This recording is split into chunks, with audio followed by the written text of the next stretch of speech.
ඔව් අද දවසේ අපල කිව්වා අපි දැන් බන්ධනාගාරවල අතීතයේ පොඩි යම් කලබලකාරී තත්ත්වයක් නිර්මාණය වුණා. ඊට අමතරව අපි රජයක් වශයෙන් ආපු දවස් ඉඳලාම තියෙන ප්‍රශ්න හඳුනා ගන්නමින් ප්‍රශ්න විසඳමින් යන ගමනක හිටියා. බන්ධනාගාර තදබදයේ සම්බන්ධයෙන් ක්‍රියාමාර්ග කියන්නේ බන්ධනාගාරය ඇතුලේ වුණාට ප්‍රශ්නේ වෙන්නේ සම්බන්ධයේ තියෙන ගොඩක් කලකට පිට. රස පරීක්ෂා වාර්තා ප්‍රමාදයකට පියවර ගත්තා. නඩු වේගවත් කිරීමේ පියවර ගත්තා. ඊට අමතරව අපි කල්පනා කළා මේ හැම ප්‍රිසන් එකක් ආශ්‍රිතවම යම් ඒකාබද්ධ යාන්ත්‍රණයක් පිහිටවන්න. ඒකාබද්ධ යාන්ත්‍රණ කියන්නේ මේ ඉන්න සෙනගත් වැඩි හදිසියක් වුණාම කොහොමද නිසි සම්බන්ධීකරණයක් තියාගන්නේ කියන එක.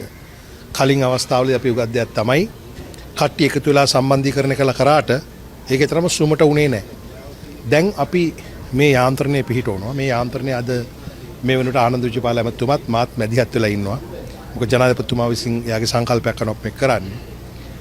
ඒ කියන්නේ මෙතන අපි එකතු කරනවා බන්ධනාගාර SP වරු ජේලර්වරු සහ ප්‍රදේශීය දිසාපති ප්‍රාදේශීය ලේකම් වෛද්‍ය අංශ එතකොට ගිනිවීම මේකක ඒ වගේම අපි ගත්තොත් ගොඩක් ඉහළම රාජ්‍ය තලය හරි වෝටර් බෝඩ් අයි මොකද හදිසි අවස්ථාවකදී මේ ප්‍රශ්නේ එළියට උඩු දිව්වොත් මේ යාන්ත්‍රණය නිසලස ක්‍රියාත්මක වුණාපුවම තමයි ඒ හදිසි තත්ත්වයට හොඳට මුහුණ දෙන්න පුළුවන් වෙන්නේ ජීවිත හානියක් නැතුව දේපල හානියක් නැතුව විදුලි බල මණ්ඩලයේ පවා හැබැයි ඒ වගේම තව එකක් වැදගත් දෙයක් තියෙනවා. මොකද මේකෙදි රැඳවියන්ගේ ජීවිතත් අපිට ගොඩාක් වටිනවා.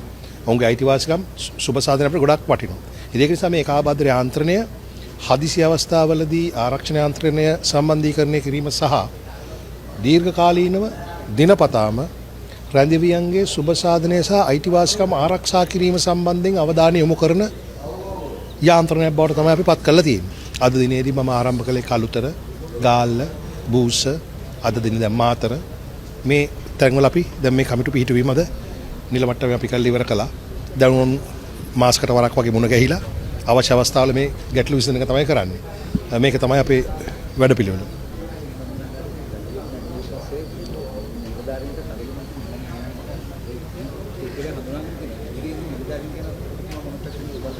අපේ නිලධාරීන්ට නිතරම පාතාලයෙන් තර්ජන එනවා.